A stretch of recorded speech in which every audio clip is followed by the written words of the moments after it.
स्वागत है आपका। आप देख रहे हैं जी बिहार झारखंड और मैं हूं आपके साथ प्रीति सिंह। बुलेटिन का आगाज करेंगे बड़ी खबर के साथ। पटना से खबर है, कोचिंग विवाद मामले में ये बड़ी खबर। रोशन आनंद को कोर्ट ने जमानत दे दी है। एडीजे 33 की अदालत में जमानत याचिका पर सुनवाई के बाद बेल मिली है। रोशन आनंद समेत 3 आरोपी जेल में बंद थे। केवल रोशन आनंद ने ही फाइल की थी बेल पिटीशन। तो ये बड़ी खबर आप तक पहुंचा रहे हैं, बड़ी जानकारी। तो केवल रोशन आनंद ने ही बेल पिटीशन फाइल की थी और अब जमानत मिल गई है। कोचिंग विवाद मामले में ये बड़ी खबर पटना से, रोशन आनंद को कोर्ट ने दी है जमानत। ये जो प्रोसिक्यूशन केस है वो पेटेंटली फॉल्स है।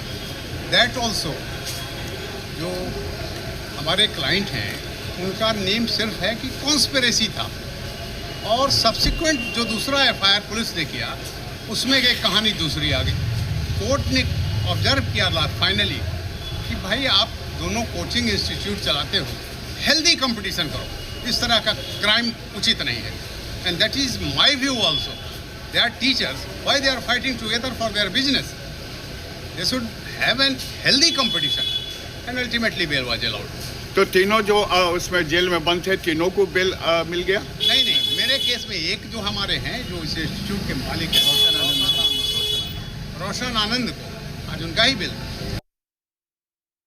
आम जानकारी के साथ हमारे संवाददाता प्रशांत झा हमारे साथ जुड़ चुके हैं। प्रशांत, एक बड़ी राहत रोशन आनंद को मिली है। बिल्कुल सही कह रही है प्रीति। देखिए, ये खबर भी बड़ी है और बड़ी राहत भी है रोशन आनंद के लिए। ये 3 जून को रोशन आनंद को पुलिस ने हिरासत में लिया था, उसके बाद कोर्ट में पेश करके उनको जेल भेज दिया था, और तब से रोशन आनंद यानी 11 दिनों से रोशन आनंद जेल में बंद थे।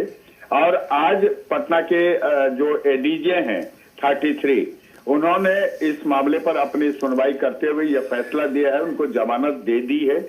अब मामला ये होता है कि एक दिन पहले की खबर आपको पता ही होगा कि रोशन आनंद के भाई की नेपाल में मौत भी हो गई और संदेहास्पद मौत थी, और उसके बाद रोशन आनंद को आज ये जमानत मिली है। इस मामले में और जो आरोपी हैं, जिसमें गौरव भी हैं, उनके साथ एक और हैं, ये तमाम लोगों का भी अब बेल पिटीशन फाइल होगा, क्योंकि रोशन आनंद को जब क्रिमिनल कॉन्स्पिरेसी का आरोप लगा था, उस पर कोर्ट ने उनको जमानत दे दी है।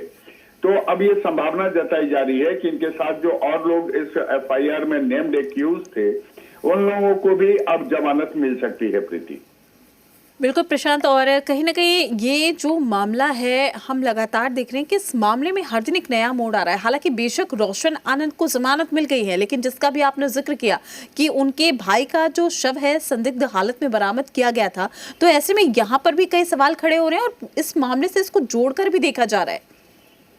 देखिए प्रीति, इस मामले को इसलिए जोड़कर देखा जा रहा था कि रोशन आनंद के भाई पिंटू यादव फरारी हालत में थे, और 3 जून को जब गिरफ्तार हुए थे रोशन आनंद, उसके बाद से उनके भाई यहाँ से हट गए थे और वो गायब हो गए थे, फरार हो गए थे। और फरार हो गए वो नेपाल के विराटनगर में सुबह होटल में जाकर के वो छुप कर रह रहे थे, और उनकी एक बीमारी भी थी जिसके बारे में उनके सहयोगियों ने भी बताया। हालांकि नेपाल पुलिस ने जो पूरी जांच पड़ताल की, उसमें अभी तक संदेहास्पद मौत को स्वाभाविक मौत ही माना है, और ऐसे में फिर उनकी डेड बॉडी भी हैंडओवर कर दिया गया फैमिली को। कल रात को ये डेड बॉडी भी सहरसा के धमसैन गांव और आ चुकी है। आज जब रोशन आनंद को ये बड़ी राहत मिली है, क्योंकि इस पूरे मामले में रोशन आनंद वर्सेस ये फैजल खान का मामला था, और ऐसे में रोशन आनंद को अभी तक जमानत नहीं मिली थी, जबकि फैजल खान की गिरफ्तारी पर 20 जून तक के लिए पटना के डिस्ट्रिक्ट कोर्ट ने रोक लगाई हुई है। तो अब इस पूरे मामले में देखिए कि यह है कि अब जो 20 तारीख को सुनवाई है फैजल खान की, उसमें बहुत सारे मामले आए हैं, बहुत सारे वीडियोज आए हैं, सीसीटीवी आए हैं। तो उसके बाद अब कोर्ट का क्या रुख होता है वो तो अलग बात है, लेकिन रोशन आनंद इस पूरे मामले में एक कंस्पिरेटर के रूप में थे, यानी उन्होंने पूरे की साजिश का आरोप था उन पर, और साजिश के आरोप में ही उन पर एफआईआर किया गया था, जिसके बाद आज पटना के एडीजे 33 ने उनको बेल ग्रांट किया है। प्रीति, शुक्रिया आपका प्रशांत, तमाम जानकारी साझा करने के लिए। अब से हम अपडेट भी लेते रहेंगे। तो एक बड़ी राहत मिली है रोशन आनंद को, कोर्ट ने दी है जमानत। पटना